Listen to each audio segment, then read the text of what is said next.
Salut à tous, bienvenue pour une nouvelle vidéo. Aujourd'hui, je vais vous parler de ce qui est en train de se passer autour de moi. Donc des fausses accusations, diffamation, chantage affectif, chantage sexuel et chantage au suicide, trahison, manipulation, jalousie maladive en général dans la relation, mais aussi jalousie maladive en ce qui concerne les statistiques. Je vais prendre point par point ce qui a été raconté par la streameuse Elidia, qui me concerne évidemment. Et je vais essayer de vous prouver point par point que tout ce qu'elle raconte est faux. Avant toute chose, je tiens à préciser que cette vidéo, je l'avais déjà enregistrée. Ça faisait déjà plus d'un mois que je travaillais là-dessus. Il y avait déjà eu des accusations, beaucoup de choses qui ont fait écho jusqu'à moi, et j'avais prévu une vidéo beaucoup plus soft que celle-ci dans laquelle simplement je me justifiais et j'expliquais ce qui s'était réellement passé. Donc cette vidéo n'est absolument pas une volonté de nuire, mais simplement une nécessité de rétablir une vérité concernant les accusations qui sont faites à mon égard. Il est important de préciser que je vais prendre des risques juridiques durant cette vidéo. Je vais afficher des messages, des screens, des enregistrements audio et vocaux, de prendre des amendes étant donné que je vais afficher des choses qui sont censées rester privées. Faut savoir qu'étaler sa vie privée en public, c'est un exercice que je n'ai jamais fait auparavant, donc ça risque d'être extrêmement compliqué. Je me saisis du communiqué fait par la principale concernée et je vais essayer de prendre point par point de manière un petit peu désordonnée. Je vais garder ce qu'il y a de plus accablant pour la fin. On va commencer par le début simplement. Je ne voyais aucune raison que ça se passe mal, même quand il m'a imposé que deux hommes, ses amis, viennent vivre avec nous. Alors faut savoir qu'il y a énormément de personnes qui sont venues à la maison et la grande majorité du temps, ils venaient soit pour des événements du style anniversaire, Noël, Nouvel An, etc. Mais la raison principale pour laquelle mes amis venaient, c'est lorsque nous étions en déplacement, Elidia et moi, que ce soit Londres, Madrid, récupérer le PC Flow Up, des trucs comme ça, elle me demandait à ce que mes amis viennent pour s'occuper de son propre chat. Tout ça, j'en ai les preuves. Et lorsqu'on rentrait justement de ces déplacements, elle me disait c'est bon, on est rentré, maintenant ils peuvent partir. Ça ne fonctionne pas comme ça. Mes potes, c'est pas tes bouches-trous. Donc malheureusement, ça arrivait qu'il reste sur de plus longues durées. Mais ça me permet d'avoir pas mal de témoignages au cas où ça irait jusqu'en justice. Mes amis, comme elle dit, ont assisté à son comportement en permanence et la totalité prend mon parti. Mais bref, Fugu a commencé à me harceler presque chaque jour pendant des mois. Il m'a appelé ou a envoyé des messages. Alors la vérité dans ce message-là, c'est que je lui ai bien envoyé des messages. Les messages, je vais vous les afficher au fur et à mesure sur l'écran. Lorsque j'ai appris qu'il y avait des accusations qui se faisaient autour de moi, j'avais besoin de savoir si ça venait d'elle vraiment ou pas. La grande majorité des messages que je lui ai envoyés étaient agréables, il n'y a aucune menace ou quoi que ce soit. C'est littéralement moi qui lui dis qu'elle me manque, ou des messages qui demandent si je peux prendre de ses nouvelles. Ce qui s'est passé par la suite, c'est que j'ai appris qu'elle racontait autour d'elle que je la tabassais, et c'est pour ça que je lui ai envoyé des messages en lui disant simplement je ne peux pas croire que c'est toi qui racontais ça, il y a forcément une explication. Parce que pour moi, peut-être que je suis naïf, peut-être que je suis délusionnal, mais pour moi c'était pas possible que ça vienne d'elle. Il voulait s'assurer que je ne parlerai pas. Alors s'il y a bien quelqu'un qui voulait s'assurer que je ne parle pas, c'est bien elle malheureusement. Chose à laquelle je répondais en permanence, je n'ai aucune raison de le faire, pourquoi je le parlerais toi en mal. Elle était perturbée, paniquée en permanence parce qu'elle avait peur que je raconte des choses sur elle. Chose qui ne m'avait jusqu'ici absolument pas traversé l'esprit. Ensuite il y a une incohérence, elle dit premièrement il me menaçait de me virer de chez lui et juste en dessous elle précise en mars 2025 sans le prévoir, sans savoir comment, j'ai réussi à le quitter. Alors moi ce qui me pose problème c'est que lorsque tu dis j'ai réussi à le quitter, ça voudrait dire que tu étais séquestré, que je t'empêchais de me quitter. Pourtant juste au-dessus tu précises bien il me menaçait de me virer de chez lui. Alors je vais vous expliquer ce qui s'est passé. Je sais pas exactement si elle parle de quitter en tant que couple ou si elle parle de quitter physiquement. Faut savoir que la raison pour laquelle on s'est quitté physiquement c'est moi, parce que je ne supportais plus son comportement au fur et à mesure du temps et je lui ai dit il faut qu'on se quitte physiquement. Peut-être qu'on peut rester en couple, malheureusement physiquement on ne se supporte plus, c'est la raison pour laquelle on doit s'éloigner. Elle a trouvé son appartement, elle a fait ses cartons, on a loué un camion, j'ai chargé ce camion et j'ai fait son déménagement, plus ou moins 8-9 heures de route en camion. Je sais exactement où elle habite, c'est moi qui ai monté ses cartons chez elle, j'ai même monté son bureau de stream, ça n'a absolument aucun sens. Maintenant si on en vient à la raison pour laquelle on s'est quitté, c'est par la même occasion moi qui ai pris cette décision parce qu'elle m'a menti sur le fait qu'elle était enceinte. Lors d'un tournage sur Paris, je m'installe dans la voiture à côté d'un ami à moi et je reçois des messages de fou d'Elidia. Donc moi je comprends pas, je l'appelle et les premiers mots qu'elle trouve à me dire c'est loupiote la grosse pute. Alors effectivement elle détestait et insultait en permanence la grande majorité des femmes qui avaient le moindre contact avec moi, ça on y reviendra plus tard, c'est pas très intéressant pour l'instant. Après qu'elle se soit calmée, durant ce même appel, elle m'explique qu'elle pense être enceinte de moi. Bon soupçon, je lui dis simplement il faut que t'achètes un test de grossesse. Elle me dit les pharmacies sont fermées, je peux pas. Je lui dis il y en a une littéralement ouverte sous mes yeux. Si tu veux, je t'en récupère un, je te rejoins et on en discute toute la soirée. Et là, elle me dit non, je suis fatiguée, j'irai en chercher un demain. À ce moment-là, physiquement, nous n'étions plus ensemble, donc j'habitais dans le sud, elle sur Paris. Puis quelques jours après, elle m'appelle un matin et elle m'engueule au téléphone parce que j'ai oublié de lui dire bonne nuit la veille. Bref, pas très intéressant. Mais dans cette conversation, je retourne un petit peu le truc et je lui dis d'ailleurs, ce test de grossesse, ça en est où? Elle m'explique qu'elle a acheté mais qu'elle ne veut pas le faire parce qu'elle a peur qu'il soit positif. Je lui dis que c'est important, il faut absolument qu'elle le fasse, c'est pas quelque chose qu'il faut prendre à la légère. J'ai l'impression qu'elle essaye d'esquiver le sujet, donc je lui demande simplement de m'envoyer une photo du test de grossesse qu'elle a soi-disant acheté. Elle esquive une première fois, une deuxième fois, elle commence à s'énerver contre moi en disant que je lui fais pas confiance. À ce moment-là, je lui mets un ultimatum, je lui dis soit tu me montres le test de grossesse que tu as acheté en photo, soit je raccroche, je te quitte et je te bloque. Voilà comment on s'est quitté officiellement. S'ensuit, Fugu ne l'a pas accepté, il a menacé de ruiner ma réputation, de briser ma carrière, puis entre guillemets guillemets, elle cite, m'emmener dans la tombe. D'après elle, elle était terrifiée, j'ai accepté sa demande de rester en bon terme par peur des représailles. Alors je vous mets le plus de screens que j'ai, en tout cas, 100% des screens, c'est elle qui mentionne le fait de ne pas parler l'un sur l'autre. Même quelques temps après que je l'ai quittée, elle est passée par un ami à moi pour que je la débloque. On a eu un appel dans lequel elle a dit qu'elle voulait ma réussite, qu'elle ne voulait pas qu'on se fasse du mal et qu'elle voulait qu'on reste en bon terme. Ce sont ses termes à elle, c'est elle qui l'écrit par message et c'est elle qui me le dit à ce moment-là en vocal. Pour le m'emmener dans la tombe qu'elle cite entre guillemets, je vous montre le message à l'écran. Est-ce que le message a l'air problématique? Je pense pas. On peut voir dans ce screen super intéressant que c'est bien elle qui parle de est-ce que t'as peur que je parle mal de toi, je sais pas quoi. Moi qui lui réponds tout à fait honnêtement qu'elle a rien à y gagner. Elle me répond d'elle-même merci pour toutes les bonnes choses que tu m'as appris. Et moi qui réponds à ça, si tu fais une bêtise, je t'emmène avec moi dans la tombe princesse. Avec un smiley qui rigole et entre parenthèses je plaisante. Je peux pas faire mieux pour dire que c'est une blague, tu vois. Si dans un contexte je lui avais dit t'es morte après qu'elle ait fait une connerie, mais pour rigoler, ça voudrait dire qu'elle aurait utilisé ça contre moi. Pour quelqu'un qui a soi-disant accepté la demande d'être en bon terme, par peur des représailles, et qui était littéralement terrifié. Personnellement, je trouve qu'il y a beaucoup d'incohérences, et je n'ai aucune idée de quelles représailles elle parle. Si elle a peur qu'il y ait des représailles, c'est qu'elle a des choses à se reprocher. Surtout que je suis la personne qui essaie de la contacter, qui essaie d'avoir une discussion avec elle, et elle refuse. En ce qui concerne son communiqué, il y a encore 2-3 points que j'ai pas abordés, je pense que c'est les plus importants, et on va y venir au fur et à mesure. Pour l'instant, l'unique chose que j'ai faite, c'est de prouver que ce qu'elle raconte est faux. De toute manière, ce que j'ai fait de mal, je vais le raconter dans la vidéo. À la fin de la vidéo, le but c'est que vous ayez absolument toute la vérité, mais il y a zéro contexte, il n'y a pas de preuves, et je trouve ça absolument tout à fait normal que les gens croient la victime, mais bon, effectivement, vu que ça me tombe dessus moi, j'aurais peut-être préféré qu'on soutienne la victime uniquement, et peut-être pas qu'on la croie à tue-tête, mais peu importe la sauce que je prends, de toute manière, ce qui est fait est fait.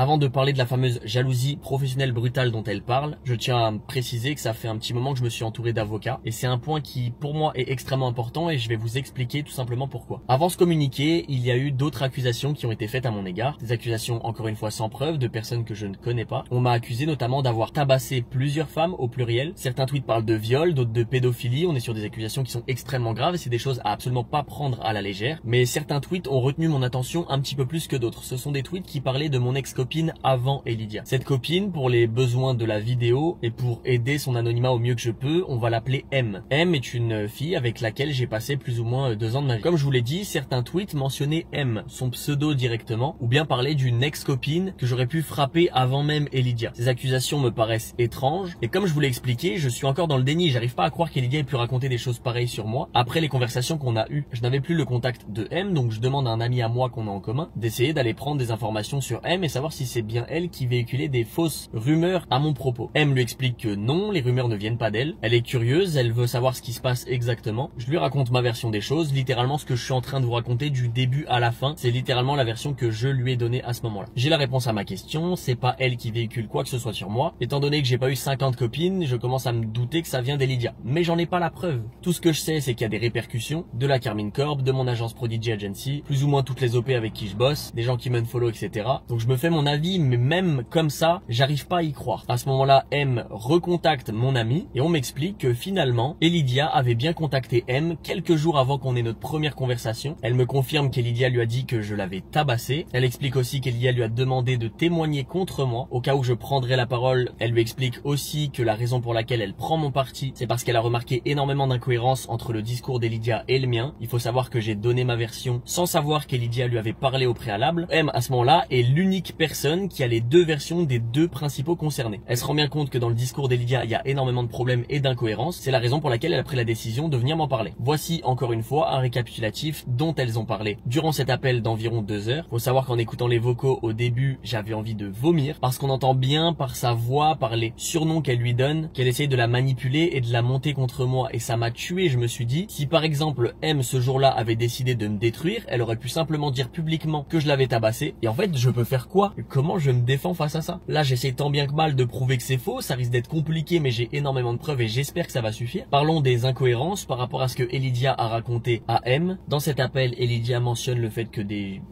hommes vivent chez moi, comme elle l'a fait dans le communiqué, donc encore une fois je peux prouver que ces personnes venaient bien pour s'occuper de son chat. Pour meilleur exemple, j'ai même Dimitri qui littéralement faisait à manger, faisait le ménage, changeait la litière et s'occupait littéralement de nourrir son chat. La maison est rangée, aspirée,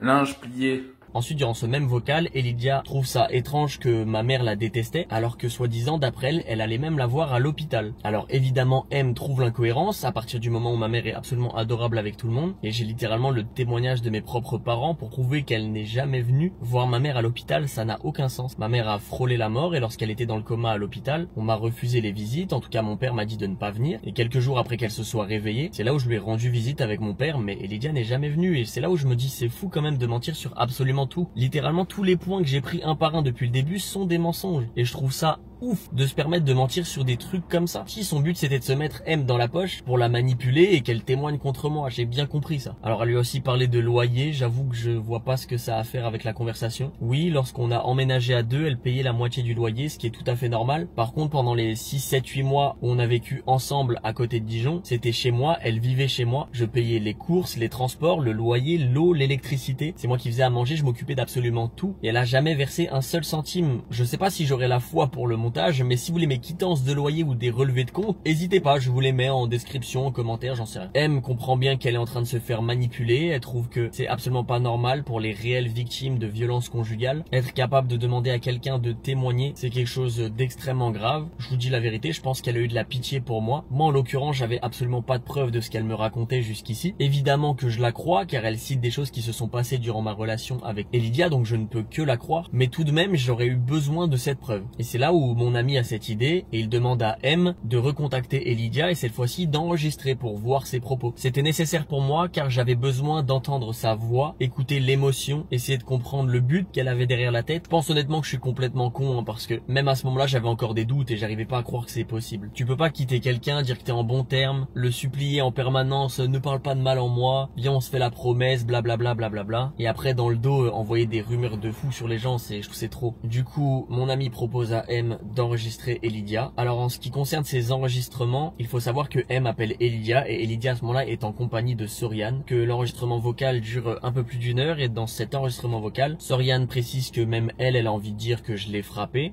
Ah ouais? Mais déjà moi-même qui n'ai pas son ex, j'ai envie de dire qu'il m'a frappé déjà, de base. Mais oui, je vois. Même moi, des fois, quand je parle et tout, j'ai envie de dire, mais il m'a frappé aussi, il se passe il y a quoi? Soriane lui explique même comment passer une rumeur en modifiant certains mots, certains propos. Et durant toute cette conversation, Elidia est juste à côté et elle acquiesce bêtement ce que raconte Soriane. Je me dis, en vrai, est-ce que si je mens et je dis aux gens, ouais, il m'a frappé, est-ce que tu penses qu'en vrai, ça pourrait crédibiliser le truc? Je dirais qu'en mode, ouais, il m'a tapé, je suis sûr qu'il a aussi fait à son autre copine, tu vois, genre un truc comme ça, tu vois. Je dis pas qu'il t'a frappé. Si tu veux, en fait, le truc, c'est que là, ce que tu nous dis, c'est que ça peut faire en sorte de mettre un terme à l'histoire. Et il est cancel à vie sans mettre en danger Célia, tu vois. Joue avec les mots, il dit pas qu'il t'a frappé, tu dis qu'il a été violent physiquement avec toi, mais que tu crois qu'il a frappé aussi son ex, tu vois. Je suis désolé, j'ai pas entendu la fin. En gros, bah t'en répètes. J'ai dit, peut-être que ça passe si tu réponds, il a été violent psychologiquement avec moi, mais je pense que celle d'après, il l'a effectivement frappé, quoi. Mais ouais. Ok. Au pire, qu'il meurt. Comment? Elle a dit au pire qu'il meurt. Ah ben. Ah, vraiment. Petit aparté, j'ai trouvé des preuves supplémentaires qui vont à l'encontre de son communiqué, surtout dans la partie où elle dit qu'il y avait de mon côté une jalousie professionnelle brutale. Je vais réagir simplement au screen en les lisant. Pourquoi tu te compares pour te sentir à la hauteur? Bah honnêtement, je sais pas trop moi-même. Bah oui, pour le coup, c'est une réaction logique. Vous devriez vous soutenir et pas être en concurrence, donc c'est bien elle qui amène le sujet. Genre je sais que c'est ridicule, mais je ne peux pas m'empêcher de le faire. Genre je le vois, il excelle dans tout ce qu'il fait. Je trouve ça impressionnant, il a une capacité folle d'adaptation, là où moi pas du tout. Jusqu'ici c'est pas encore choquant, mais c'est là où ça va le devenir. Après, ça fait plus longtemps que moi qu'il stream, peut-être que ça joue. Le problème c'est que si je lui montre trop que ça me touche, il va en avoir marre et je le comprends. Mais là en ce moment les streams me dépriment à un point, je comprends pas comment j'en suis arrivé là. Je pensais jamais que ça allait arriver. Babou lui répond et ensuite elle l'explique. La pression, le jugement, le fait que je me mette en compétition avec Fugu, mon addiction aux stats, honnêtement je ne me reconnais plus. Je sais pas à qui en parler, je ne veux pas trop saouler Max avec ça. Oui, ça m'est vraiment tombé dessus. C'était pas mon souhait à la base tout ça, contrairement à Max, où c'est ce qu'il voulait faire depuis tout petit. Ensuite elle le précise littéralement elle-même en dessous. Quand je suis en live, je regarde tout le temps le nombre de viewers que j'ai, etc. C'est des choses qui au fur et à mesure de la vidéo vont être prouvées, mais j'avais besoin de le rajouter parce que je trouvais que ce screen était vachement parlant. Il faut savoir que ça c'était très tôt dans la relation, mais que sa jalousie s'est perpétuée même après la rupture. Et que je voyais qu'il vivait sa best life, et genre je le voyais sur des casques cassés et tout, genre je le voyais partout. Tout le monde disait que c'était le GOAT. Et ben dis-toi, moi pendant ça, j'étais dans mon lit pendant 1 semaine, j'avais pas pris de douche, rien. Mais il avait l'air pas bien ou pas? Ouais, il avait l'air pas bien. Genre dépressif. Ouais, bah franchement, ouais. Mais du Genre, coup, tu l'as jamais vu comme ça? Non, jamais de ma vie je l'ai vu comme ça. Je te jure, j'étais choqué. Parfait. Ouais, et, bien fait pour lui. Les vocaux que vous venez d'entendre sont genre méga récents. Mon but par la suite n'est pas de vous prouver qu'il y a un problème dans sa tête, mais dans le vocal qui suit, Soriane lui dit que si j'avais été innocent, ou si je n'avais rien à me reprocher, j'aurais essayé de la contacter. Et Elidia saute directement en disant oui, la vie de ma mère, t'as raison, alors que j'ai essayé de la contacter. Elle me le savait par rapport à la version que je lui avais racontée. Carrément, même elle lui dit mais il a pas essayé de t'appeler. Par contre, puis c'est pas logique, s'il a rien à se reprocher que c'est faux, pourquoi il t'appelle pas? Comment ça? Ben, un mec qui a rien à se reprocher et qu'il sait qu'il t'a pas frappé, il t'appelle et il dit meuf, t'as pété un câble, va te faire foutre. Oui, c'est vrai, t'as raison. Ouais, c'est vrai, t'as Il raison. t'appelle pas, genre. Bah, la vie de ma mère, bah, la vie. Et pourquoi il essaie de lui dire que c'est faux à elle alors qu'il t'appelle même pas? Mais la vie de ma mère, c'est vrai. Quelqu'un qui ment sur toi, tu appelles et tu dis mec, il y a quoi? T'as un baiser? Mais il a pas essayé de t'appeler? Ça fait une semaine, non. Rien du tout. Je vous dis la vérité, étant donné que j'ai vécu une relation qui certes était toxique, mais qui était tout de même passionnelle, ça me dégoûte littéralement, j'ai envie de vomir en permanence quand j'écoute ça. Rien qu'entendre sa voix, je ne peux plus. Désormais, j'ai prouvé que la grande majorité de ce qui avait été dit, que ce soit à M ou dans le communiqué, était faux. Maintenant, on en vient au sujet le plus intéressant, je suppose pour vous, celui où j'explique les incidents, ce qu'il s'est passé entre elle et moi. Encore une fois, je vous le répète, à la fin de cette vidéo, mon but est que vous ayez absolument toute la vérité de A à Z. De toute manière, j'ai pas grand chose à perdre de plus, étant donné qu'on me souhaite la mort en permanence. Durant son communiqué, elle explique que on s'est rencontrés en 2023, on s'est mis ensemble, 2 mois plus tard, je lui ai demandé de s'installer chez moi. Il faut savoir qu'avant ces 2 mois, il s'est passé beaucoup de choses. Premièrement, le premier gros red flag, nous sommes en couple, elle et moi, et elle décide de faire un date avec Flamby. Sur le moment, elle m'affirme que c'est uniquement pour le contenu, qu'il n'y a rien de bizarre derrière, et que c'est juste un live IRL. Maintenant, moi, un peu plus tard, je découvre des clips de Flamby qui la veille se préparait pour un soi-disant date. Elle était au courant, elle est rentrée dans le jeu du date, je lui en veux énormément, on en parle, on se dispute, et sa manière de faire passer la pilule et de s'excuser, c'est de m'affirmer que je n'ai absolument pas à être jaloux de Flamby étant donné qu'il est gros et moche. Je lui dis que c'est pas normal, que j'accepterai absolument pas ce comportement une nouvelle fois, étant donné qu'elle s'excuse, qu'elle m'affirme que ça ne se reproduira plus. Je vous dis la vérité, je suis passé à autre chose. Toujours durant cette période de 2 mois, elle réalise une radio libre antenne où des viewers à elle viennent raconter leur vie, je sais plus exactement. Sur le moment, je participe à cette radio libre antenne, je fais une espèce d'happening et 2 autres streamers apparaissent au même moment, Ilan et Flamby. Faut savoir que ça faisait plusieurs fois qu'elle laissait un doute, elle laissait penser aux gens qu'elle flirtait avec plusieurs personnes et ça me posait problème. Ilan lui fait même cette remarque en lui disant tu ne peux pas tourner en rond indéfiniment, il va falloir choisir quelqu'un. Moi, déjà, moi je prendrais soin déjà de toi. Et Fougou, c'est bien passé avec Fougou? Bah, on n'a pas fait de burgouze. C'est important de rappeler que je suis en couple avec cette personne. Moi, je sais pas comment réagir, je vois que ma copine se fait draguer littéralement sous mes yeux. À la fin de ce live, je lui propose un live cuisine auquel elle répond non. Publiquement, en live devant tout le monde, elle dit je vais y réfléchir, mais grosso modo, ça voulait dire non. Quelques temps après, elle m'annonce toute heureuse que Flamby l'a invitée pour faire un live cuisine avec Ilan. Moi, je lui dis que c'est irrespectueux envers moi, que je vais me faire trash littéralement sur TikTok. Évidemment, ça a pas loupé. En plus, elle s'est fait sexualiser en permanence. Sur le moment, j'en veux pas aux autres parce que je sais qu'ils ne sont pas au courant qu'Elidia et moi sommes ensemble. Elle refuse de leur dire, mais elle refuse aussi d'imposer des limites, de mettre une barrière. Et ça me pose problème. Donc on a notre première vraie grosse dispute. Je lui explique que j'ai envie de dire publiquement que nous sommes en couple parce que j'en ai marre que les gens se permettent de la draguer alors que c'est ma copine. Elle s'énerve, elle dit que je veux détruire sa carrière et elle dit qu'elle n'a pas envie de dire publiquement que nous sommes en couple parce qu'elle a peur d'avoir moins d'abonnés. Elle a peur aussi d'être moins invitée. Elle trouve que c'est égoïste de ma part et qu'elle a tout à y perdre. Je lui explique que je ne supporte absolument pas son comportement, que je veux la quitter parce que je me vois pas vivre avec une personne qui a cette manière de penser. Évidemment, elle pleure et elle me dit que si je la quitte, elle va se suicider. Je vous avoue qu'à ce moment-là, moi mon but c'est de calmer les choses. Je vois une femme en détresse sous mes yeux et je lui dis simplement ok, on passe à autre chose, mais c'est la dernière fois. Elle m'affirme qu'elle va mettre des barrières, faire attention et elle s'excuse de son comportement. C'est à peu près ce timing-là où on a bien emménagé ensemble. Alors je sais la manière dont elle tourne son communiqué, c'est de dire c'est lui qui m'a invité comme si je l'avais agrippé et que je l'avais emmené en enfer. La vérité qu'elle m'a raconté à ce moment-là, c'est qu'elle pensait que sa mère profitait d'elle. Et c'est la raison pour laquelle elle n'avait pas envie d'emménager avec sa mère. Sur le moment, je suis en couple avec elle, je vis dans une maison tout seul. Je lui dis si tu veux vivre chez moi, il n'y a pas de souci et à tout moment si ça se passe mal, il n'y a aucun problème, tu peux partir. Ces messages existent, j'aurais bien aimé vous les montrer. Malheureusement, les 6-7 premiers mois de messages que j'ai avec elle ont été supprimés. Chose que j'ai découvert extrêmement tard malheureusement, car j'ai récupéré des preuves beaucoup trop tard. Elle s'est empressée de supprimer énormément de choses, que ce soit des messages Discord, les messages WhatsApp. Il se trouve que j'avais plusieurs numéros numéro d'elle, car elle change d'opérateur ou son numéro leak, etc. Donc en remontant chronologiquement les conversations et en essayant de trouver des preuves sur ce qui s'est passé durant les 5-6 premiers mois, je me rends compte que j'ai absolument plus rien. C'est à ce moment-là que je vais dans mon répertoire, que je tape Célia en espérant trouver quelque chose et je tombe sur 4 contacts différents, dont l'un d'entre eux avec un emoji chat et la première fois où j'ai rentré son contact dans mon téléphone. Et lorsque je clique sur ce contact là, il est assigné à aucun numéro de téléphone, aucun mail. Effectivement, c'est pas accablant, j'aurais pu faire ça moi-même, honnêtement. Ça pourrait effectivement être un mensonge, mais étant donné que mes sauvegardes iCloud et mes sauvegardes WhatsApp ont été désactivées, que j'ai littéralement la preuve qu'elles supprimaient énormément de messages, c'est malheureusement la raison pour laquelle je ne peux pas vous prouver via des messages qui s'est passé durant les premiers mois. C'est à ce moment-là où je me suis rendu compte que la relation que j'avais avec Elydia était extrêmement toxique. Elle pouvait se mettre à pleurer parce qu'elle avait moins de viewers, faire des crises de colère parce que je répondais à des streameuses dans mon chat. Elle me menaçait, elle disait que je cherchais à faire en sorte qu'elle se suicide. Elle me prenait la tête littéralement pour tout et n'importe quoi. Si par exemple je la raidais pas elle. Donc un raid, pour ceux qui ne sont pas familiarisés avec le monde de Twitch, c'est lorsqu'on envoie sa base de viewers, donc les personnes qui nous regardent, sur le stream de quelqu'un d'autre. Lorsqu'on stream sur Twitch, on a un récap Twitch qui, lorsqu'on est un viewer, te dit exactement combien de temps t'as passé à regarder des streams, les émotes que t'as envoyées, etc. Mais lorsqu'on est un streamer, il te donne des informations différentes, notamment le nombre de raids que t'as envoyé à quelqu'un et le nombre de raids que t'as reçu. On était à 77 raids contre 4. Là, vous allez vous dire, c'est pas accablant, pourquoi tu parles de ça? Ça n'a rien à voir avec l'histoire principale. Je vous rappelle que dans son communiqué, elle mentionne de la jalousie professionnelle brutale. Moi, de mon côté, mon but reste le même, c'est de prendre point par point et d'aller jusqu'au bout et de vous prouver que ce qu'elle raconte est faux. Lorsque Kotei m'a contacté pour cast les GC, c'est moi qui lui ai demandé ce que je pouvais cast avec quelqu'un d'autre. J'ai donné cette opportunité à Elydia. Comment on peut parler de jalousie professionnelle lorsque je lui envoie des raids littéralement tous les soirs, je lui envoie des tonnes de subs, je la mets sur les casts des GC. Il y a des choses dont on ne parle pas forcément, mais j'ai réalisé certains de ses montages TikTok. Je lui ai trouvé son Miniamaker à qui je faisais moi-même les schémas. J'ai littéralement 50 000 screens de messages qui prouvent que je l'ai soutenu de A à Z.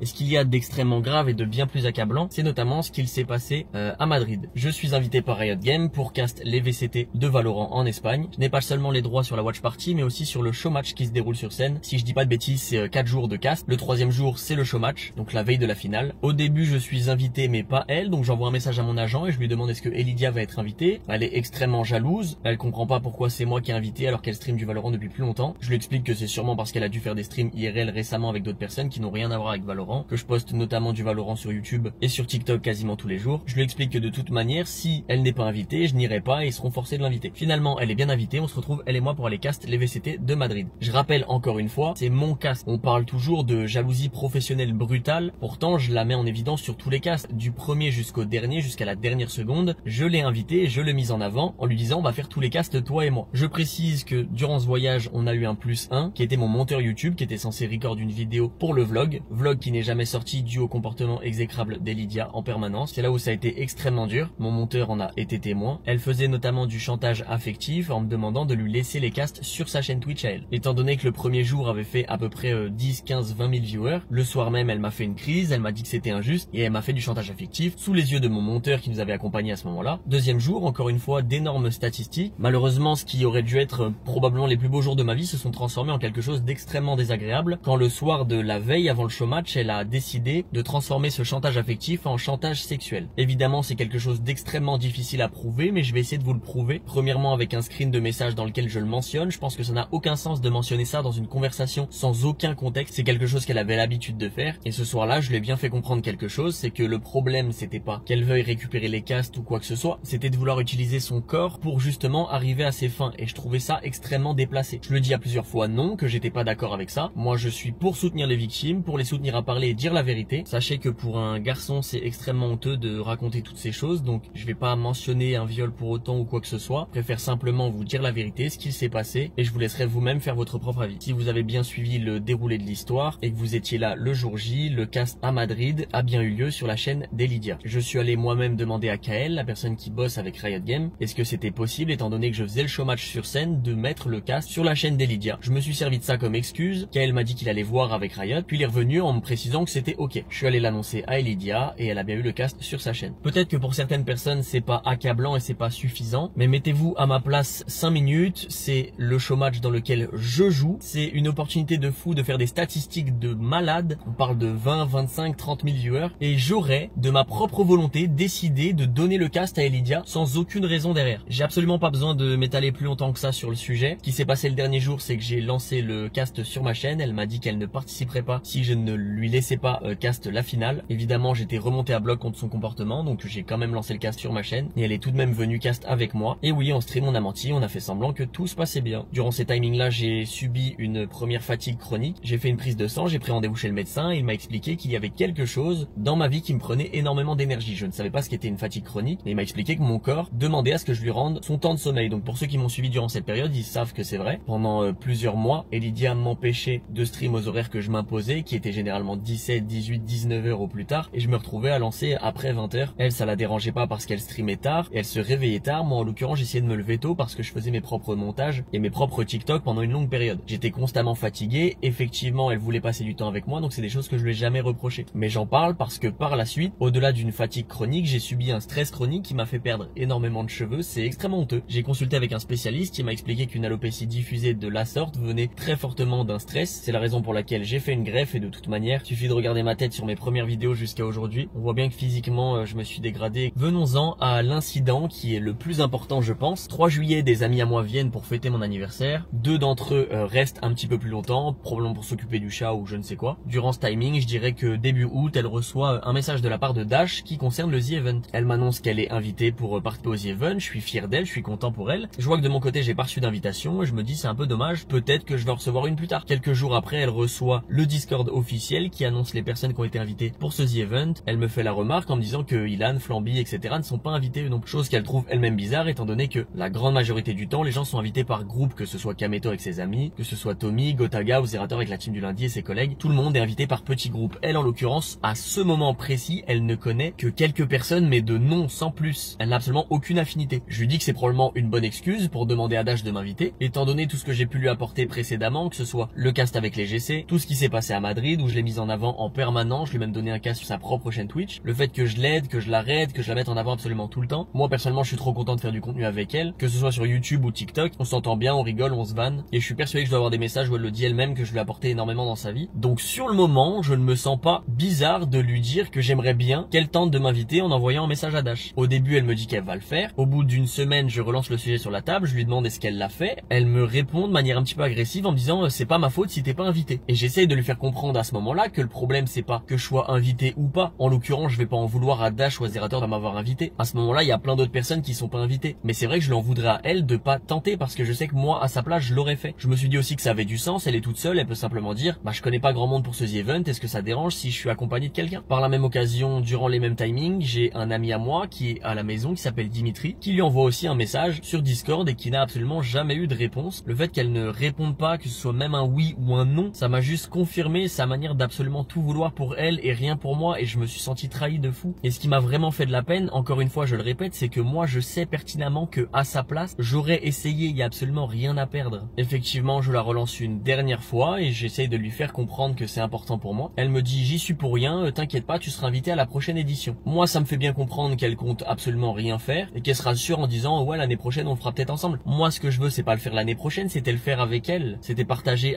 une opportunité, un moment humain, trouver des donation goals qu'on aurait pu faire en duo, lever des fonds pour des assos, c'est quelque chose qui me touche et que j'ai déjà fait à multiples reprises. Commence à me faire à l'idée, je me dis que bah finalement je ne serai pas invité cette année et puis c'est tout. L'annonce des invités officiels est faite, les streamers qui sont invités lancent leur stream pour réaliser leur donation goal et Lydia fait ses donation goals, probablement en live à ce moment-là. Elle vient me voir et vient m'annoncer ses donation goals. Je lis ses donation goals et je me rends compte qu'elle invite une personne qui n'est pas invitée directement par le The Event. Elle peut se permettre d'inviter des gens via ses donation goals. Sur le moment, je me dis cool, une deuxième opportunité de m'inviter, va-t-elle la saisir? Je lis peu à peu tous les donation goals, je me rends compte qu'il n'y en a absolument aucun dans lequel je suis et je me rends compte qu'il y a un donation goal qui est super intéressant d'ailleurs, c'est 2 Immortals contre 5 Iron. Pour les personnes qui ne sont pas trop familiers avec le jeu Valorant, 2 Immortals c'est 2 personnes de haut niveau contre 5 Iron, 5 personnes qui sont de faible niveau. Le but c'est de faire un concept un petit peu drôle. À ce moment-là, en joueur immortal, qui d'autre que moi, j'ai les plus gros stats françaises Valorant et par-dessus tout je suis son copain, c'est une évidence pour moi. Après tout ce que je fais pour elle, effectivement elle m'a rajouté plus tard, mais le moment où on en parle, quel Immortal tu vas inviter? Elle me dit je sais pas, j'y ai pas encore pensé. Moi sur le moment je boue, je me dis en fait j'ai compris. Depuis le début de notre relation, elle me manipule finalement. Elle souffle et elle ferme la porte. Pour ceux qui se rappellent à l'époque, j'étais dans une pièce de streaming où il y avait un grand miroir à l'arrière. À ce moment-là, elle se dirige dans la pièce, elle s'assoit sur le carrelage en face du miroir, elle était en train de se lisser les cheveux. Moi je décide d'aller la voir en me disant je vais lui mettre un ultimatum pour bien comprendre ses intentions. Je rentre dans la pièce et je lui dis écoute, je vais lancer un live et je vais absolument dire toute la vérité. Je vais dire qu'on est en couple, et je vais expliquer explicitement ce que tu es en train de me faire subir depuis plusieurs mois. Je m'attendais à deux réactions différentes. La première, c'est qu'elle soit ok avec cette idée, auquel cas ça voudrait dire qu'elle ne se rend pas compte de tout le mal qu'elle est en train de me faire. Et en vrai de vrai, moi ça m'aurait rassuré quelque part. Mais la deuxième réaction, c'est qu'elle s'énerve, auquel cas ça prouverait ce que je suis en train de dire, que depuis plusieurs mois elle me fait du mal volontairement et que les gens vont le comprendre et vont lui en vouloir. La réaction qu'elle a eue à ce moment-là a créé l'incident qui va suivre. Elle pose son lisseur, elle se lève, elle se précipite vers moi, elle commence à me frapper au niveau du torse et des épaules. Je mets mes mains pour me protéger en avant. À ce moment-là, elle hurle en disant tu veux détruire ma carrière, tu veux détruire ma vie. Moi je la repousse avec mes mains parce que je suis en panique et tout ça se passe sous les yeux de Dimitri, la personne qui vit avec nous à ce moment-là. Elle part en courant dans sa pièce de stream, elle claque la porte et je commence à l'entendre frapper. Donc forcément je la suis, j'ouvre la porte et je me rends compte qu'elle est en train de tabasser littéralement les vitres avec ses deux poings. Le moment où je rentre dans cette pièce, moi je suis encore énervé, donc je lui dis tu vois, si tu réagis comme ça c'est que j'ai raison quelque part. Toute cette situation se passe toujours sous les yeux de Dimitri qui derrière essaye de nous calmer, mais moi je suis dans le feu de l'action, je ne sais pas exactement ce qui se passe. Je suis énervé contre elle, mais je me rends compte qu'elle tabasse littéralement la vitre et elle hurle des choses folles, comme tu veux me pousser au suicide, tu veux détruire ma carrière, maman je vais me suicider, mais des trucs de fou. Moi sur le moment je suis complètement paniqué, je commence à la rassurer, je me rapproche d'elle parce que ça fait à peu près une dizaine de secondes qu'elle est en train de tabasser la vitre. Je commence à avoir peur, je lui demande de se calmer, je lui explique que c'était pour voir ses réactions et que je vais absolument pas faire ça. J'essaye de mettre mes mains sur ses bras en lui disant calme-toi, et sur le moment c'est là où il y a eu un incident, c'est là où j'ai fait une erreur, chose que je reconnais. Je n'ai pas su comment réagir face à cette situation, elle était dos à moi et je lui ai mis une claque à l'arrière de la tête. Instantanément après ça je me suis mise à genoux et j'ai pleuré, je me suis excusé. Évidemment en premier lieu je ne minimise absolument pas ce que j'ai fait, je sais que c'est un mauvais geste et je n'ai pas besoin que toute la terre me le dise, je suis au courant déjà, c'est la raison pour laquelle je me suis mis à pleurer et que je me suis excusé. En ce qui concerne la crise de colère qu'elle a fait sur ce moment-là, c'est quelque chose qu'elle avait l'habitude de faire à nombreuses reprises. Vers la fin de notre relation, j'ai décidé de la prendre en vidéo durant l'une d'elles. Cette vidéo, je me la suis envoyée à moi-même sur Instagram et comme je vous l'ai expliqué au préalable, elle avait l'habitude de fouiller dans mon téléphone et de supprimer des choses. Cette vidéo, elle l'a bien supprimée de mon téléphone. J'ai évidemment la copie, heureusement. Évidemment, je n'ai absolument pas envie de vous mettre ça à l'écran parce que c'est une horreur. Honnêtement, c'est presque autant accablant pour moi. Les gens vont dire mais comment t'as pu sortir avec un démon pareil? Alors pour vous prouver que cette vidéo existe bien, en fait, on va simplement demander à Elidia de le confirmer à ma place. Et en gros, j'étais devenue folle et il m'avait filmé.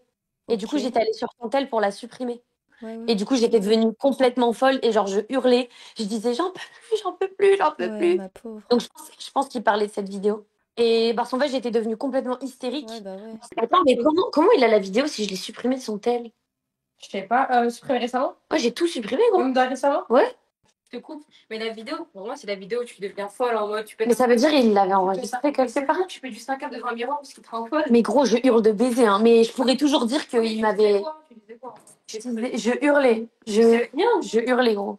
Les messages où je précise littéralement tout ce qui s'est passé à ce moment-là existent bien. Et Lydia, si tu peux toi-même poster ces messages lorsqu'on en a parlé la première fois, donc probablement le lendemain ou le soir même, c'est bien un message dans lequel je précise, je ne t'ai pas frappé, je t'ai mis une claque parce que tu étais, désolé du terme, je sais que c'est pas approprié, que ça peut paraître bizarre pour certaines personnes, mais hystérique c'est le mot probablement que j'ai utilisé. Je lui ai dit que j'avais peur qu'elle casse la vitre, qu'elle se fasse mal, et j'ai même précisé que je suis tombé à genoux et que je me suis mis à pleurer. On est sur un message qui date d'un bon moment, mais je suis persuadé que j'ai raconté plus ou moins tout ça dans ce message. Je n'ai absolument pas peur que ce message soit mis en évidence, au moins ça pourrait notamment prouver que ce que je dis n'est pas inventé. Maintenant, deuxième point qui est important, j'ai un témoin sur le moment. Certes, ce témoin c'est un ami à moi, mais je peux prouver aussi via des screens que lorsqu'on avait des disputes entre Elidia et moi, Dimitri et Elidia passaient du temps même au téléphone pour discuter, essayer de la calmer. C'était son confident, et Dimitri c'est une personne qui a 30 ans. Est-ce que vous pensez sincèrement que si j'avais tabassé Elidia ce jour-là, Dimitri n'aurait absolument pas réagi? N'importe quel être humain, que ce soit mon ami ou pas, en voyant une femme se faire tabasser, aurait réagi. Ce jour-là, il y avait aussi Thomas qui était dans la cuisine. Lorsqu'il a entendu la dispute, il a totalement esquivé, il est parti sur la terrasse et il a notamment entendu Elidia qui frappait contre la vitre. Thomas est prêt à témoigner pour moi, j'aurais pu lui demander de mentir par rapport à ce qu'il s'est passé pour appuyer mes propos, mais personnellement, je me sens extrêmement bien à l'idée d'être honnête et de dire littéralement la vérité. La question que vous vous posez, c'est pour quelle raison tout ce qui arrive en ce moment sort seulement maintenant, alors que ce qu'il s'est passé date de début septembre 2024. Après ce premier incident, on a décidé d'emménager ensemble et lorsque nous sommes arrivés dans le sud, dans une nouvelle maison, les disputes sont devenues bien plus récurrentes et toxiques qu'elles ne l'étaient déjà à l'origine. Je vais essayer de vous contextualiser certaines d'entre elles, histoire que vous puissiez vous situer. Moi, mon but, c'est que vous puissiez vous mettre à ma place dans la relation et peut-être vous demander comment vous auriez réagi. Et je suis persuadé que tout le monde aurait mieux réagi que moi. Absolument tout le monde a la science infuse et le tribunal de Twitter m'accable et veut me faire passer pour une horrible personne. Et je le conçois à partir du moment où on croit la victime. Encore une fois, j'en veux absolument personne. Par exemple, vu que ça n'allait pas très bien dans notre relation, notamment il y a eu beaucoup de voyages, que ce soit au ski, dans lequel elle. Elle ne voulait pas que je vlog parce que c'était son vlog à elle. On a eu des disputes à Londres pour un live littéralement. Elle a notamment été invitée à Berlin pour cast la finale de Valorant des Game Changers. À ce moment-là, une personne qui s'occupe de l'OBS et de l'audio ou de gérer justement les problèmes lorsqu'on en rencontre vient et s'adresse à Elidia, moi et Lakers, notre streamer qui était présent à ce moment-là, et demande si par hasard on voulait mettre plusieurs clés de stream, donc qui aurait permis de stream sur différentes chaînes justement cette finale. Elidia répond non instantanément. Sur le moment, je trouve ça dommage parce que si elle m'avait demandé ou si elle avait ne serait-ce que tourné le regard, que ce soit du côté de Lakers ou du mien, je l'aurais bien évidemment dit non, c'est son moment, c'est son kiff. Mais le fait qu'elle me propose pas, par rapport à ce qui s'est passé à Madrid, je trouve que c'est quelque chose de problématique. Ça prouve encore une fois qu'elle veut absolument tout pour elle et rien pour moi. Et on parlait de base de jalousie professionnelle brutale. Durant le premier incident, ce qui s'est passé n'était pas dû à une jalousie du fait qu'elle soit invitée et pas moi. Ce qui s'est passé était dû à une situation spécifique. Et je rappelle que je me suis fait frapper avant. La différence, c'est que je suis un homme et que c'est une femme. Si en face ça avait été un homme, j'aurais subi des séquelles. Maintenant, ma voix a beaucoup moins d'impact que celle d'une femme et je le conçois malheureusement. En plus du fait qu'elle ne voulait pas partager le cast à Berlin, pensait littéralement que je la trompais à Berlin dans ma chambre d'hôtel. Elle m'avait accusé notamment de l'avoir trompée avec Lens. Je rappelle qu'elle a mon mot de passe de téléphone et qu'elle fouille absolument toutes les nuits. Et elle avait mis son Face ID dans mon téléphone. Je ne savais même pas que c'était possible. À une époque, un tweet avait été fait qui demandait quel genre de maillot e-sport on pouvait porter en public et que ça fasse pas trop geek. Glens avait répondu en mettant une photo de moi et Elidia a tiré des conclusions hâtives en disant que je l'avais trompé avec Glens. L'unique moment où j'avais rencontré Glens, c'était lors d'un shooting. Dans ce shooting, il y a plusieurs personnes, Nello, Emash, Maxime, son propre photographe, Younes, un ami à moi, et Loupiot. Il y a peut-être d'autres personnes, mais je les ai pas en tête. L'unique personne qui à ce moment-là savait que Elidia et moi étions en couple, c'était Loupiot. Donc à ce moment-là, je lui ai envoyé des vocaux.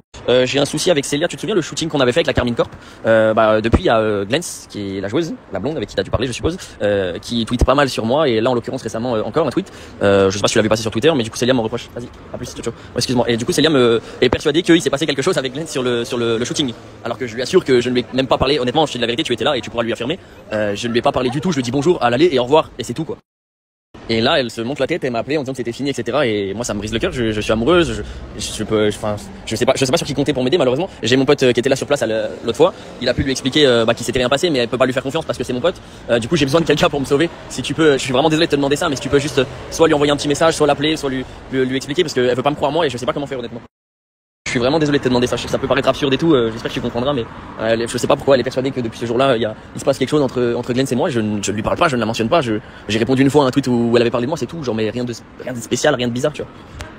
Je dis s'il te plaît, raisonne Elidia, parce qu'elle avait littéralement décidé de me quitter. Elle a pris ma valise, elle l'a mis en dehors de la chambre d'hôtel, elle a fermé et je n'avais pas la carte pour entrer dans l'hôtel. Le problème c'est que même après ça, je lui disais envoie un message aux personnes qui étaient présentes, que ce soit Loupiot, même Glenn si tu veux. Elle me disait je suis persuadée que tu leur as dit de mentir, etc. ou que t'as des choses à cacher. Encore une fois, c'est un problème dans lequel on m'accuse où il n'y a aucune preuve. Je suis totalement innocent. Je n'ai absolument jamais eu de contact avec Glenn, à part pour lui dire bonjour. Et à la fin de ce KCX dans lequel j'avais participé, je l'ai croisée dans des couloirs plus tard. Elle était venue s'excuser dans mes DM et je lui avais pas répondu parce que Elidia voulait pas que je lui réponde. Moi ça m'a fait de la peine quand je l'ai croisée, je suis venu m'excuser et je lui ai dit bah désolé, je suis en couple avec Elidia, elle a mal pris le tweet où tu mets une photo de moi. Il me semble que Glens à ce moment-là me disait que elle avait pas envie de mettre une photo d'elle parce que ça faisait narcissique ou un truc dans le genre, mais peu importe. Durant une autre des nombreuses disputes qu'elle avait l'habitude de faire, étant donné que moi j'avais besoin de respirer et de prendre du recul sur les situations lorsque elle avait fait une connerie et que je l'en voulais, sauf que lorsque j'essayais de m'échapper, elle prenait mes clés de voiture et mes clés de maison, elle les cachait, elle se mettait en face de moi et tendait les bras pour m'empêcher de passer, elle me bloquait, elle m'agrippait, elle me courait même après et j'ai des témoignages de ça qui se sont passés à Dijon un peu plus tôt, mais c'est quelque chose qu'elle faisait régulièrement. À cette époque, en plus d'une maison qu'on louait, on avait un petit appart en Airbnb qui était juste au-dessus. Airbnb dans lequel j'ai streamé pendant une période. Pendant cette dispute, j'essayais d'aller m'enfermer dans ma pièce et le problème c'est qu'elle passait ses mains et son corps entre la porte et le mur pour empêcher que je ferme la porte. Passer 10-15 minutes à essayer de lui mettre des feintes, elle me courait après, etc. C'est ridicule.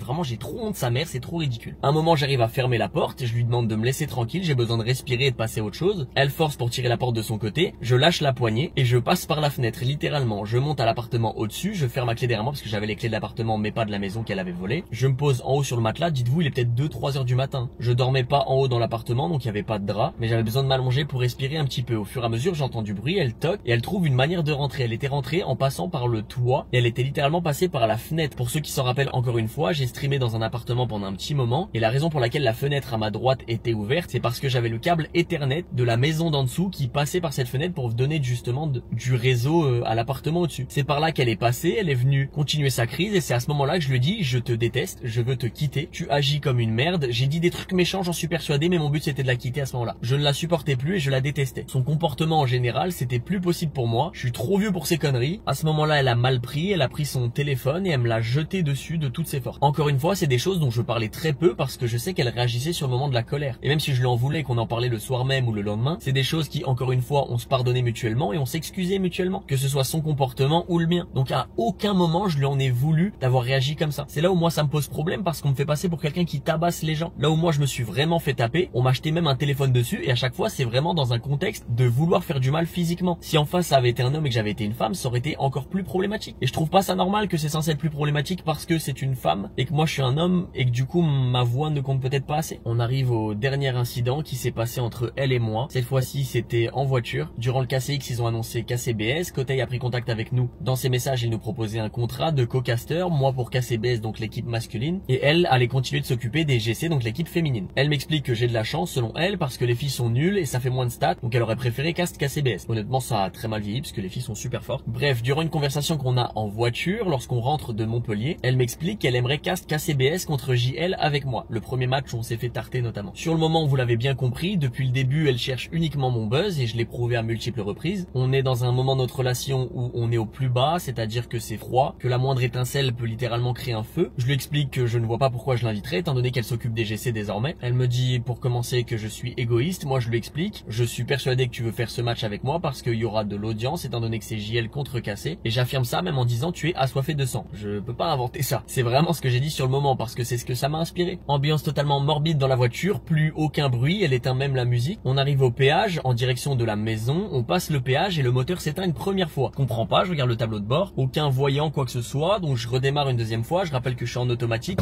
c'est un start and stop, c'est littéralement cette voiture. Je commence à avancer pour m'extirper parce que des voitures commencent à s'accumuler derrière moi, je les vois dans mon rétroviseur. La voiture s'arrête une deuxième fois, là je commence à me poser des questions, je la regarde, je lui dis bah mince, qu'est-ce qui se passe? J'essaye de me référer à elle, peut-être qu'elle a une idée, et je redémarre une troisième fois et je la vois avec sa main venir pour essayer d'éteindre la voiture une troisième fois. Donc à ce moment-là j'attrape son poignet, je lui dis qu'est-ce que tu fais? Pourquoi tu fais ça? Elle force, elle me dit je veux qu'on s'explique, elle vient pour appuyer avec sa deuxième main. À ce moment-là j'essaie d'attraper ses deux mains et je la bloque avec mon bras. La voiture est redémarrée, je commence à braquer sur la droite il y a une aire de repos, c'est littéralement là où j'ai enregistré ma vidéo où j'explique pourquoi je me suis fait ban pendant un mois, sauf que je suis en train de traverser littéralement toutes les voitures qui sortent du péage, notamment ceux qui ont justement le télépéage et qui passent, même si c'est pas une vitesse ahurissante, ça doit être du 30 km. Moi je vous dis la vérité, on est dans une situation de danger. Je continue à braquer mais imaginez la situation, j'essaie de regarder dans les rétros, vérifier ce qui se passe autour de moi, je la maintiens en plus avec mon bras, elle qui force et qui se débat et en même temps je braque et j'essaie de me diriger vers l'aire de repos. Encore une fois à ce moment-là, elle a une super idée brillante comme d'habitude, elle décide d'ouvrir la porte et d'essayer de sortir par la porte sur l'autoroute, enfin littéralement à la sortie du péage. Donc toutes les voitures sont en train de sortir, moi je suis en panique totale donc je l'attrape, je la tire vers moi, je lui dis tu te fous de ma gueule et avec ma main je fais un geste comme ça, donc je pense que je lui ai mis une claque honnêtement. J'arrive à m'extirper jusqu'à l'aire de repos, à ce moment-là je la lâche, elle prend la fuite littéralement, elle court, elle va se cacher derrière un arbre. Eh vas-y, en fait rien que d'en parler j'arrive pas à croire. Je me dis c'est un autre monde et on essaie de me faire passer pour quelqu'un qui tabasse les gens. Ok, j'admets, j'ai pas été bon dans la relation, mes gestes, ma manière de réagir, etc. J'en suis conscient, j'ai besoin de personne pour me dire que ce que j'ai fait c'est mal ou que j'ai mal réagi. Mais je vous jure sur tout ce que j'ai de plus cher au monde, que à ma droite, si en côté passager c'était un handicapé, mon père, ma mère, mon petit frère, même Cédric Doumbé, j'aurais réagi de la même manière. C'est dangereux, on est sur la route, c'est absolument pas un endroit dans lequel on a ce genre de réaction. Et au vu de tout ce qu'elle m'a fait subir au fur et à mesure de la relation, et encore j'ai dû raconter 70%, il y a encore plein de trucs, que ce soit même dans le vocal d'1h20 où elle parle à mon ex et elle dit des choses atroces, grossophobie, elle émite des accents africains, je comprends pas où elle veut en venir en fait. Bref, reprenons l'histoire, je me gare, je lui envoie un message et je lui dis regarde ce que tu me fais faire. Et je le pense toujours aujourd'hui, certains vont dire peut-être que c'est une phrase de fou, que je suis bizarre, mais si je lui dis ça, c'est que je sais qu'au fond de moi, je ne suis pas comme ça. Et sur les réseaux, littéralement, il y a plusieurs personnes qui sous des tweets disent c'est pas la première femme à qui il fait ça. Et la raison pour laquelle les gens disent ça, c'est parce qu'elle a demandé à mon ex-copine de témoigner contre moi en mentant, en disant que je l'ai frappée elle aussi. M, du coup, a joué le jeu parce que le but c'était d'avoir des preuves, et donc elle en a probablement parlé autour d'elle en disant ouais même son ex elle est prête à témoigner, etc. Genre ceci prouve cela, pour quelle raison étant donné que M n'en a parlé absolument personne d'autre qu'elle. Personnellement, moi ça me fait énormément de mal pour les personnes qui subissent de réelles violences physiques. La vérité c'est qu'aujourd'hui je sais qu'il n'y a aucune preuve, aucune photo de bleu, aucun coup qui a été mis, c'est-à-dire des coups phalanges, coups de poing pour faire du mal physiquement. Je sais aussi du coup qu'il y a eu beaucoup de mensonges et je vous l'ai prouvé. Et pour moi, ça décrédibilise littéralement tout le discours d'une femme battue qui subit réellement des violences. On parle d'hommes qui veulent se donner raison avec la force. On est tellement loin à l'opposé. Effectivement, vous pouvez m'en vouloir pour les gestes que j'ai pu avoir durant ces incidents. Et honnêtement, je m'en veux moi-même aussi. Il se peut que j'aurais dû réagir autrement. Pour le coup, en voiture, je sais pas exactement comment j'aurais dû réagir. Pour ce qui est du premier incident, j'aurais peut-être pu essayer de la maintenir ou de la tenir ou peut-être de la laisser se faire mal. Mais c'est vrai que sur le moment, j'ai vraiment réagi à chaud et instantanément sur le coup de la panique. Donc effectivement, je m'en veux. Mais je refuse sur tout ce que j'ai de plus cher au monde qu'on le dise publiquement que j'ai tabassé des gens. Effectivement, dans son communiqué, elle a suivi les conseils de son amie, sa super amie d'ailleurs Soriane, qui lui dit de modifier des propos, etc., etc. Je doute honnêtement que une claque, des insultes ou des embrouilles fassent de moi quelqu'un de problématique. Évidemment, je dis pas que c'est normal, mais je pense que ça peut arriver à tout le monde, que ça a dû arriver à tout le monde durant certaines relations. Malheureusement, je déteste ça, subir une injustice. Aujourd'hui, j'ai eu ma mère qui m'a appelé en pleurs. Je suis évidemment obligé de faire semblant que tout se passe bien. J'ai absolument pas envie qu'elle refasse un infarctus. Mon petit frère qui m'envoie notamment des messages pour savoir si je vais bien.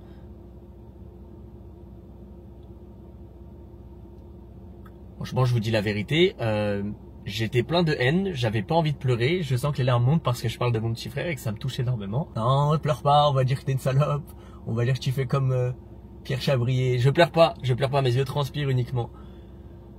Donc je tiens à m'excuser, non pas à Elidia, étant donné que je l'ai déjà fait durant notre relation à multiples reprises, qu'on s'était pardonné mutuellement et qu'elle a décidé de m'attaquer dans mon dos. Maintenant, la raison pour laquelle elle a fait ce communiqué publiquement, c'est parce qu'elle a vu que dans ma story Instagram, il y a quelques semaines, j'ai posté le fait que j'étais en train de travailler sur une vidéo. La vidéo devait être bien moins hard que celle-ci. Il y a plein de choses que j'avais atténuées parce que j'ai juste peur qu'elle se fasse du mal, je n'ai pas envie de ça. Ça n'a jamais été ma volonté. Faire des vidéos sur internet, c'est uniquement une passion. J'avais un métier avant, en vrai de vrai, retravailler normalement, ça me dérange pas plus que ça. J'espère que certains prendront en compte ce que j'ai dit et que de toute manière, même si ça pouvait me sauver quelque part, le mal est fait et qu'en vrai de vrai, vu les proportions que ça a pris, je me doute que ça n'arrangera jamais rien. Et ça me fait de la peine, c'est comme attaquer une personne qui se rend même pas compte de ce qu'elle est en train de faire. Et je dis pas qu'à côté je suis tout blanc, hein, bien évidemment que non, donc je m'excuse notamment auprès de ma communauté, je m'excuse auprès des gens qui m'ont soutenu pendant tout ce temps. Honnêtement, je trouve que mes actes sont pas non plus catastrophiques. Évidemment, c'est pas justifiable, peu importe ce qui se passe, je ne peux pas justifier ma manière d'agir, mais par rapport aux circonstances et au contexte que j'ai donné, j'espère en tout cas que des gens se rendront compte que dans ce genre de situation, ils auraient pu réagir de la même manière que moi. Enfin bref, prenez soin de vous, honnêtement je pense pas continuer les réseaux, que j'ai vraiment envie de subir une vague de haine en permanence, je sais pas, je suppose que ça doit être mérité. Honnêtement, j'ai cherché tellement 10 000 manières de contacter Lydia et de discuter avec elle, elle en a jamais parlé. La seule fois où elle a répondu, elle était en compagnie de Mel et Loupiot, Mel que j'avais l'habitude de raid aussi, et lorsqu'elle me proposait de faire de la duo, et Lydia m'avait dit de dire que non, donc moi je lui disais ouais, dès que je rank up,